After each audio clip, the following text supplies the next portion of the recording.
하나님의 은혜와 사랑과 평강이 든든한 교회와 이 말씀을 듣는 모든 분들에게 함께하기를 진심으로 축복합니다. 오늘은 창세기 35장 1절로 5절을 통해서 예배의 신앙 하는 제목으로 함께 은혜를 나누고자 합니다. 성경 말씀에 보면 내게 가까이 와라 그리하면 나도 너에게 가까이 하리라. 내 사랑 안에 거하라 그리하면 나도 너희 사랑 안에 거하리라. 하나님께 가까이 오는 자에게는 하나님께서 가까이 해주십니다. 하나님의 사랑 안에 거하는 자는 큰 축복을 받게 되는 줄로 믿습니다. 그래서 하나님께 가까이 나아가는 신앙은 구약 성경에는 제사라고 표현을 하고 오늘날은 예배라고 표현합니다. 그래서 예배의 신앙입니다. 하나님은 예배를 통해서 만나주시고 예배를 통해서 은혜를 주십니다. 진정한 사랑은 세 가지가 꼭 있어야 가짜가 아닌 진짜 사랑인 거예요. 마음이 가고 몸이 가고 물질이 갑니다. 이것은 부부지간에도 마찬가지, 부자지간에도 마찬가지지만 하나님과 성도 사이에도 하나님을 사랑합니다 입술로만 하지 말고 진심이라면 마음이 가느냐 또 몸이 가느냐 물질이 가느냐는 거예요. 하나님을 진정으로 사랑하면 헌신된 마음으로 늘 주님만 생각하고 날마다 몸이 주님께 나와야 하는 것이에요. 그것이 바로 예배의 신앙입니다.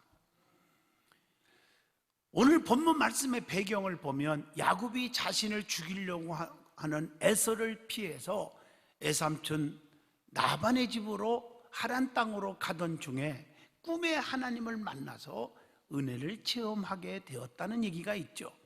야곱은 그 하나님의 은혜에 너무 감사해서 그 자리에서 단을 쌓고 하나님 앞에 세 가지 소원을 합니다. 그 소원의 내용을 여러분 아시죠? 창세기 28장 20절로 22절에 기록되어 있어요.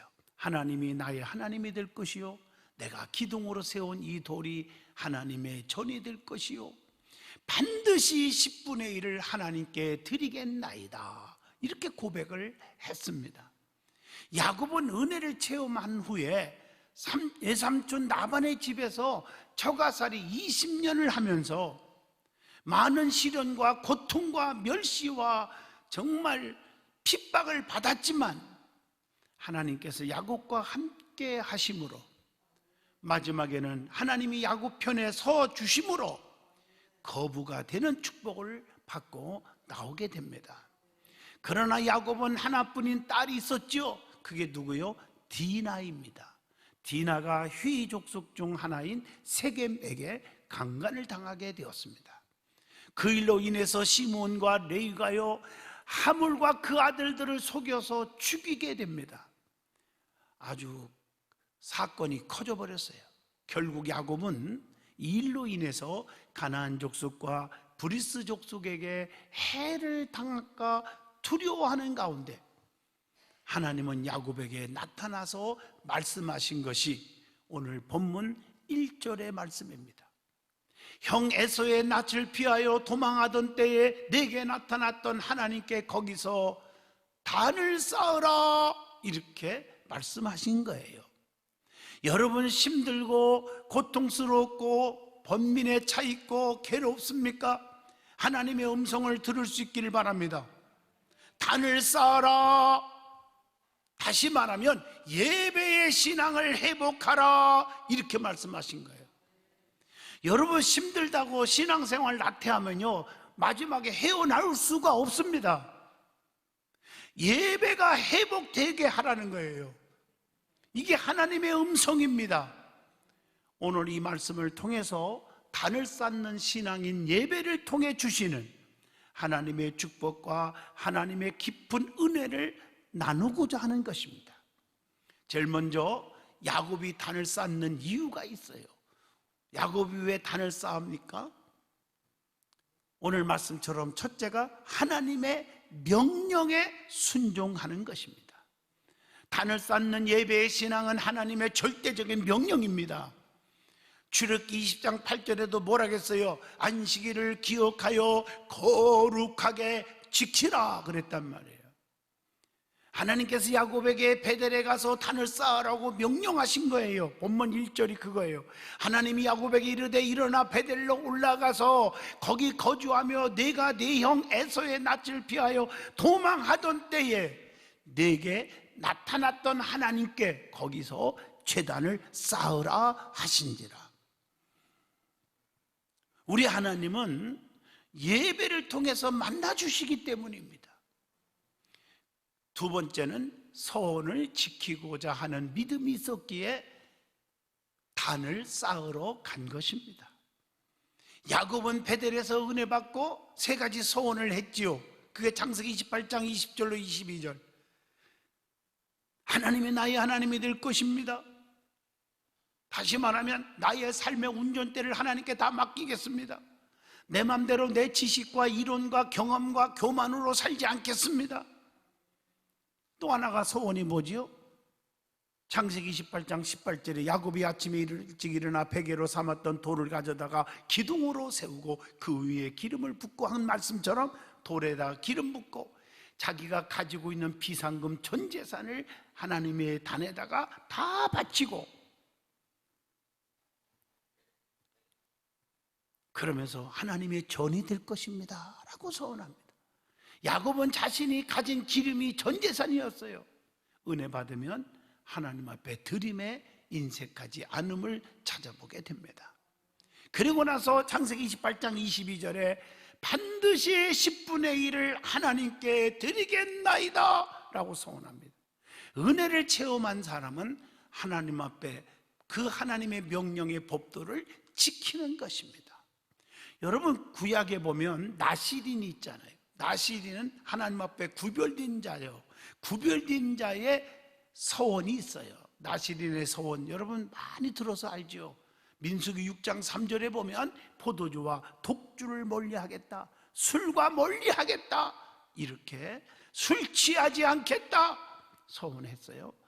두 번째로는 민수기 6장 5절에 삭도를 절대로 머리에 대지 않겠습니다 라고 서원을 했고요. 또 민수기 6장 6절 보면 자기 몸을 구별하여 여호와께 드리는 모든 날 동안은 시체를 가까이 하지 말 것이며 이렇게 서원을 했습니다.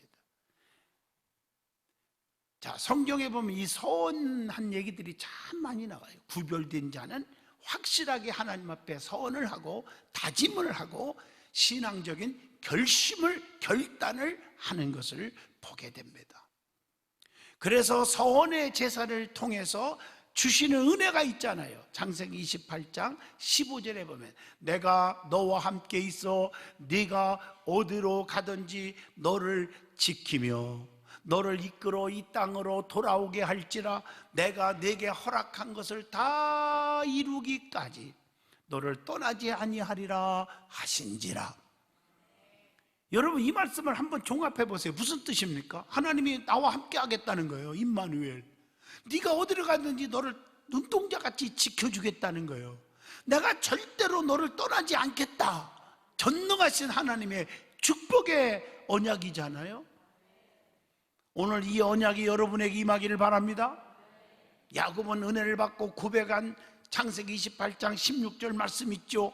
야곱이 잠이 깨어 이르되 여호와께서 과연 여기 계시거늘 내가 알지 못하였도다. 이 말은 무슨 얘기예요? 자기 고향을 떠나서 지금 도망가는 신세에 얼마나 마음이 애롭고 고독하고 슬프고 낙심되고 힘들잖아요. 이렇게 힘든 상황에 하나님을 만나고 체험을 하잖아요. 하나님의 음성을 들었잖아요. 그래서 그 입에서 나온 말이 과연 하나님이 여기 계시거늘. 사랑하는 성도 여러분, 여러분 나 혼자라고 생각하지 마세요. 하나님은 늘 나와 함께하고 계십니다. 내 곁에서 늘 나를 보호하시고 인도하고 지켜주십니다. 오늘 이것을 확신하시라는 거예요.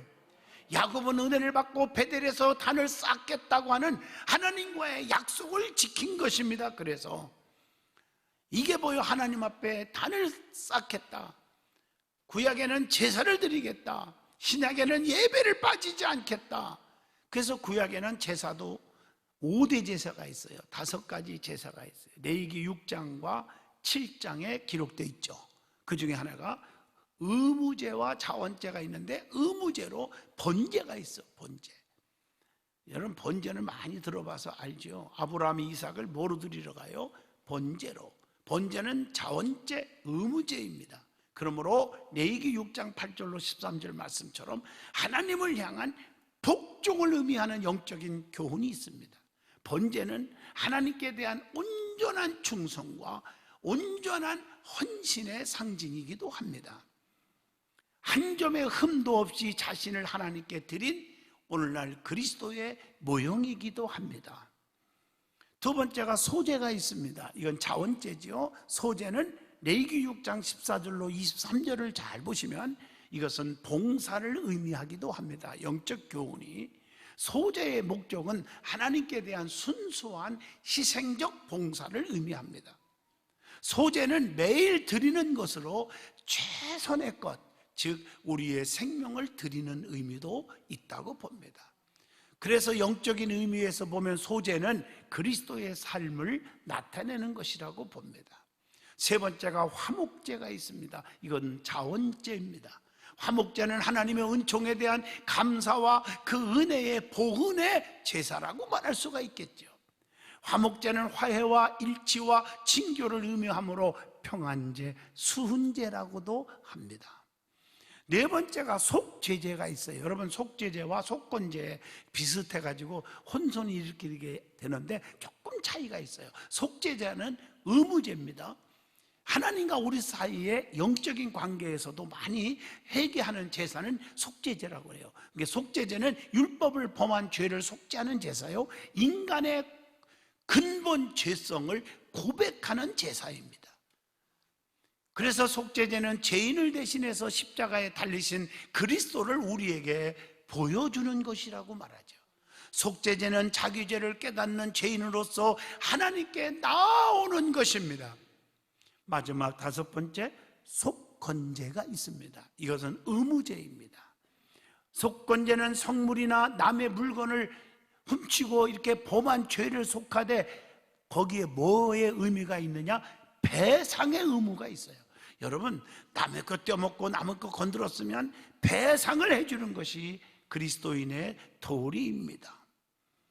속건제는 우리가 다른 사람에게 범한 죄를 씻는 제사입니다. 그러므로 성도가 드리는 오늘날의 제사인 예배는 너무 중요하다고 보는 것이죠.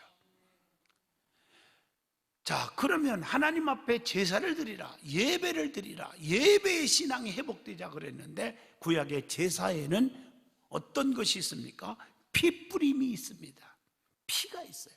피는 생명을 의미합니다. 여러분, 세 가지 액체를 누누이 말씀드리죠. 성경에 나오는 액체, 피와 땀과 눈물. 피는 희생, 헌신을 의미하죠. 피, 생명을 얻습니다.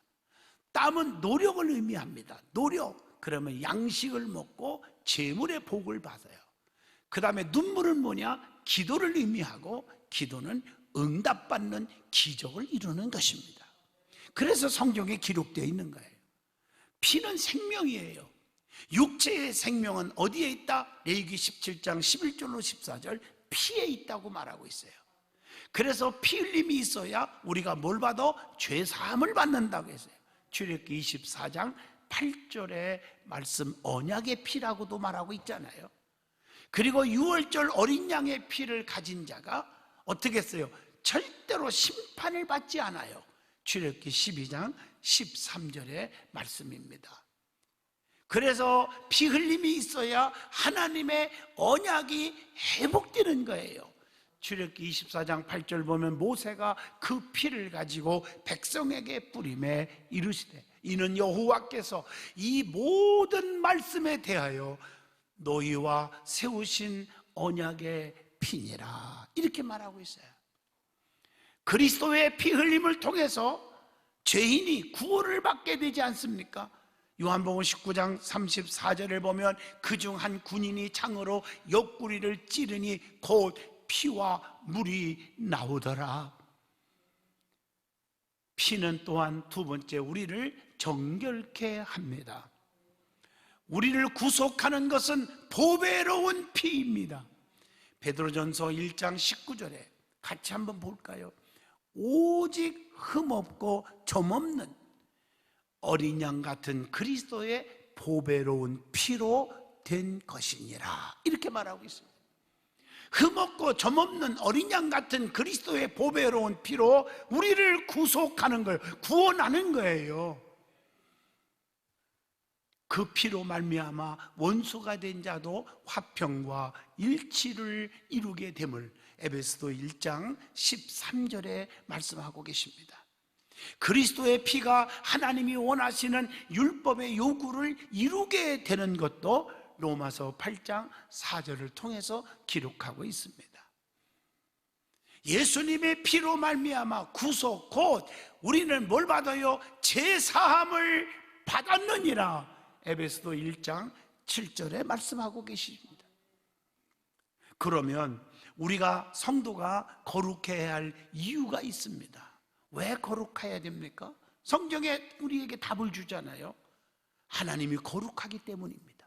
레위기 11장 44절로 45절 보면 나는 여호와 너희의 하나님이라, 내가 거룩하니 너희의 몸을 구별하여 거룩하게 하고 땅에 기는 길짐승으로 말미암아 스스로 더럽히지 말라. 나는 너희 하나님이 되려고, 잘 보세요, 굉장히 중요한 말씀이에요. 내가 너희 하나님이 되려고 너희를 애굽 땅에서 인도하여 낸 여호와라. 내가 거룩하니 너희도 거룩할지어다. 참 하나님 너무너무 감사하잖아요. 로마서 11장 16절에 보면 성도의 뿌리인 예수님이 거룩하기 때문에 우리도 거룩하여야 합니다. 또 성도가 거룩한 산제사를 드려야 하기 때문이잖아요. 로마서 12장 1절에 그렇게 말씀하고 있습니다. 그리고 거룩하지 않으면 하나님의 나라를 유업으로 절대로 받지 못하기 때문에 우리는 거룩해야 된다는 것을 에베소서 5장 5절에도 말씀을 주고 있습니다. 하나님이 성도를 부르신 목적이 무엇입니까? 데살로니가전서 4장 7절 보세요. 하나님이 우리를 부르심은 부정하게 하심이 아니요 뭐하게 하심이니? 거룩하게 하심이니, 이렇게 말하고 있잖아요. 하나님이 쓰시는 합당한 그릇이 되기 위해서는 우리가 어떻게 해야 돼요? 거룩해야 된다고 디모데후서 2장 21절에 말씀하고 계십니다. 거룩하지 않는 자는 주님을 보지 못하기 때문에 거룩하라는 거예요. 히브리서 12장 4절에 보면 너희가 죄와 싸우되 아직 피 흘리기까지는 대항하지 아니하고 하는 말씀이 있잖아요. 자, 그러면 마지막으로 야곱이 베델의 단을 쌓으러 가는 제사를, 그 자세를 통해서 우리에게 주시는 영적인 깊은 의미가 있단 말이에요. 교훈이 있다는 거예요. 그게 뭘까요? 첫째, 하나님 앞에 예배할 때는 모든 사람과 함께 하여야 한다는 거예요. 오늘 본문 3절 보세요. 우리가 일어나 베델로 올라가자. 우리가 이렇게 말하고 있어요. 내 환난 날에 내게 응답하시며 내가 가는 길에서 나와 함께 하신 하나님께 내가 거기서 제단을 쌓으려 하노라 하며, 하나님이 나와 함께 하신다는 것을 여러분 믿고 있습니까? 믿는다면 하나님 앞에 단을 쌓아야 되는 거예요. 하나님이 나를 지켜줬다. 그러면 하나님 앞에 예배의 신앙이 회복돼야 되는데 회복이 안 됐다, 그 말은 내 힘으로 내 노력으로 살아가고 있습니다. 이런 생각과 똑같은 의미입니다. 여러분, 이론적인 신앙이 아니라 말씀을 실천하는, 말씀이 믿어지는, 확신하는 신앙이 굉장히 중요한 것입니다. 우리가 일어나 베델로 올라가자 하는 말은 개인이 아닌 모두를 의미하는 것입니다. 참된 행복은 온 가족이 함께 구원의 기쁨을 누리는 것이라는 거예요. 함께 예배를 드릴 때 온 가족이 구원을 받게 되는 것입니다. 창세기 7장 13절에 봐도 노아의 8식구 모두 방주 안에 들어와요. 혼자 아브라함이 들어온 게 아니에요. 8식구가 다 들어와서 8식구가 다 구원받았잖아요. 함과 셈과 야벳 아들, 아브람과 아브람의 처와, 그리고 사위 셋. 그래서 8 식구가 다 구원받았잖아요. 여호수아 6장 25절 보면 나아바시죠. 비록 기생이었지만 주의 종을 목숨 걸고 보호하시고 지켜줬단 말이에요. 그래서 여리고성이 다 무너질 때 그 가족들은 다 살았지. 어떻게? 붉은 줄을 내걸고 안에 들어오는데 혼자만 아니에요. 가족들도 다 함께 들어와서 다 살았습니다. 이게 신앙의 표본이 되어야 합니다. 주 예수를 믿으라, 너와 내 집이 구원을 얻게 하리라, 그 말이에요. 두 번째로는 일어나 예배하러 가야 한다는 거예요. 오늘 본문 3절이죠. 주님과 함께 일어나야 하는 거예요. 마태복음 26장 46절, 일어나라 함께 가자. 보라 나를 파는 자가 가까이 왔느니라. 주님은 함께 가자고 말하고 있어요. 기적과 은혜의 체험을 하려면 일어나야 합니다. 요한복음 5장 8절, 예수께서 이르시되 뭐라고 했어요? 일어나 네 자리를 들고 걸어가라 하시니. 누워있는 곳은 고통과 좌절의 자리입니다. 그러나 일어나는 곳은 축복입니다. 마가복음 2장 12절입니다. 그래서 걷지 못한 자가 걸어가는 거예요. 일어났다는 말은, 누워있는 자가 일어났다는 말은 살았다는 거예요. 무덤에 있는 자가 일어나 나왔다는 것은 죽은 자가 살았다는 것입니다. 일어나 베델로 가라 말씀하신 것처럼 하나님의 약속 있는 성전으로 가야 합니다. 그리고 세 번째로 이방 신상을 다 버리고 나아가야 합니다. 이게 오늘 본문 2절의 말씀입니다. 왜냐면요, 출애굽기 20장 4절로 5절에도 말씀했듯이 우상은 하나님의 원수가 되는 거예요. 하나님이 가장 싫어하는 것입니다. 하나님보다 더 좋아하는 것이 있다면 그게 다 우상인데 보이지 않는 우상입니다. 골로새서 3장 5절에 땅에 있는 지체를 죽이라, 곧 음란과 부정과 사욕과 악한 정욕과 탐심이니 탐심은 우상 숭배니라, 이렇게 말하고 있어요. 네 번째로 자신을 정결케 하고 예배하러 나가야 한다. 본문 2절의 말씀이죠. 그래서 성경에 구체적으로 의복을 바꾸고 나가야 한다. 이것은 더러운 옷을 다 찢어버리고 하나님으로부터 새 옷, 새 힘, 새 능력을 받아야 한다는 것입니다. 그래서 하나님 앞에 나아가는 자세가 그렇게 중요한 거예요. 요한복음 4장 24절, 하나님은 영이시니 예배하는 자가 영과 진리로 예배할지니라 라고 말씀을 하고 계신 것입니다.